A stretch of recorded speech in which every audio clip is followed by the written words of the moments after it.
The upcoming Pokémon Scarlet and Violet RPGs will debut many ambitious features that could make or break Generation 9 for many players.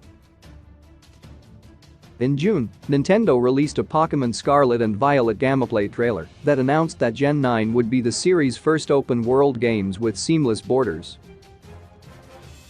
From the new terrestrial battle gimmick to the version-exclusive Pokémon Professors, the Paldea region's extreme design changes from previous generations could end up making Pokémon Scarlet and Violet the series' most important title in years. For the first time in franchise history, Pokémon Scarlet and Violet will feature 3 separate story campaigns that can be completed in any order. Compared to past Pokémon titles, Gen 9 is really leaning on giving players freedom of choice to shape their own adventure.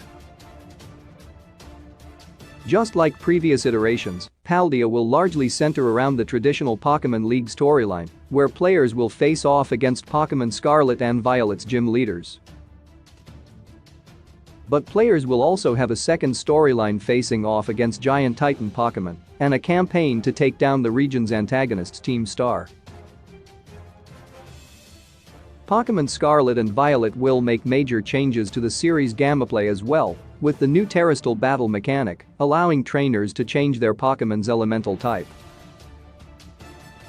Although every generation has introduced a battle gimmick, this is the first time that Game Freak has given players the potential to mix and match the battle types of their Pokémon.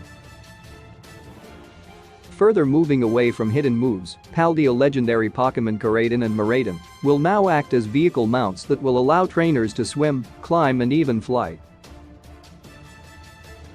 While most of the new generation's sweeping changes seem exciting, they also have the potential to misfire and hamper the new region. Below is a list of Pokémon Scarlet and Violet changes that will make or break Gen 9. Pokémon Scarlet and Violet's open-world map. For years, players have been begging Game Freak to release an open-world Pokémon game. Since the debut of the Pokémon Red and Blue RPGs in 1998, every generation has stuck to a linear map design. While fans got a glimpse of what an open-world Pokémon RPG would look like with Gen 8's Pokémon Sword and Shield Wild Area and 2022's Pokémon Legends Arceus, both games limited their maps by breaking them into sections. Pokémon Scarlet and Violet will not only ditch loading areas or borders, players will actually be able to explore the entire map from the very beginning of the game with no restrictions. Gen 9's seamless experience could be brought to a halt, however, due to character scaling. According to several prominent leakers, Pokémon Scarlet and Violet will not scale stats in the game. Since the game can be completed in any order, this means some players could end up in a scenario where their final gym will be level 10, despite their entire Pokémon team being level 70 or higher. Conversely, new players may find themselves in a situation where they end up stuck at a gym or section of the map where the Pokémon are much higher level and unbeatable. If the Pokémon Scarlet and Violet leaks are true, then trainers may be forced to stick to certain sections of Paldea anyway, which undermines the promise of Gen 9 being a seamless open-world adventure game. Another hurdle the new open-world design faces is how the map itself is laid out. In August, a major leak allegedly revealed the gym leader locations in Pokémon Scarlet and Violet. Based on the leaked information, trainers are reportedly going to have to zigzag back and forth across the map due to how the area levels are set up. For example, a player may have to travel across the entire map after defeating a level 10 gym due to the next gym leader in the area being level 50.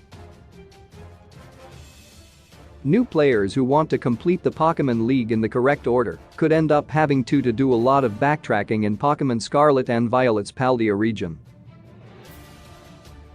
Pokémon Outlet Central Leaks created a map to demonstrate the potentially confusing layout. Pokémon Scarlet and Violet's terrestrial battle mechanic in the June Pokémon Presence update, Game Freak revealed that Gen 9's battle gimmick is called the terrestrial phenomenon. Players will be able to transform their Pokémon into a new gem-like form, which boosts their attacks and the effectiveness of their battle type. Where the new mechanic gets interesting is that every Pokémon in the game can be caught with a different Terrestrial type, which means fans can change their element type when terrestrializing them in battle. For instance, a Charmander can become a water type, which makes it resistant to water-based attacks. The new feature could be a game changer, as trainers will now have many typing combinations they can pull off to get an upper hand in battle. However, the Pokémon Scarlet and Violet Terrestrial battle mechanic may end up being extremely limiting. While not shown in the June trailer, the Pokémon Company revealed on its website that players will only be able to terrestrial a single Pokémon in battle. After using the feature, trainers will actually lose the ability to do it again until they recharge their Terra Orb with more terrestrial energy. In order to charge up the mechanic, trainers can either visit a Pokémon Center or they can touch Terra Crystals, which are scattered across the Paldea region. Because the terrestrial mechanic has to be recharged every single time it's used, the Gen 9 battle gimmick may end up being tossed to the side by fans who find it too tedious to deal with. This is a major departure from previous games such as Pokémon Scarlet and Violet's Dynamaxing mechanic, which was automatically available during gym leader battles. Depending on how much time it takes to get terrestrial energy, some players may end up skipping it altogether and only using it during boss battles. Still, the terrestrial phenomenon has a lot of potential, especially with the newly announced terrestrial Raid Den boss battles, which are shaping up to be epic. Pokémon Scarlet and Violet's Let's Go automatic battle system. Another major feature coming to Pokémon Scarlet and Violet is the new Let's Go mechanic, which allows players to have automatic battles. In the Gen 9 RPGs, trainers can throw a Pokémon into the wild and have it go off to battle other Pokémon without the player even being present. The nifty feature seems to be partially aimed at younger players, as well as an accessible way for fans to earn XP and collect items that are on the map. However, the Let's Go feature is also tied to Pokémon Scarlet and Violet villains Team Star. In the game's third story campaign Star Street, players will face off against a Paldea region antagonists by infiltrating their base hideouts. After entering the enemy's territory, players will then be thrust into a horde mode, where they will have to take on and defeat a wave of Pokémon within a certain time limit. According to the Pokémon Company, the new automatic battle system is meant to be used to help trainers with the new Pokémon mob battles. The feature has the potential to make the major storyline feel easy or dumbed down, depending on how it's implemented. In a larger sense, the Let's Go mechanic might also make gaining XP a little too easy. Not every player has been a fan of the EXP share function, which has been made automatic for a few years now.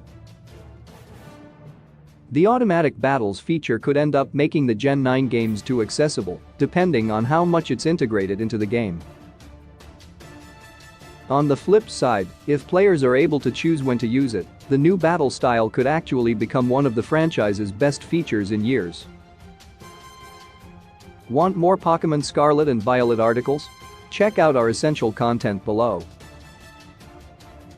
Everything we know about Pokémon Scarlet and Violet's new starters Pokémon that deserve Scarlet and Violet regional variants in Gen 9, all new Pokémon shown in Scarlet and Violet's second trailer, everything we know about Pokémon SV's new legendaries, biggest Pokémon Scarlet and Violet leaks and rumors.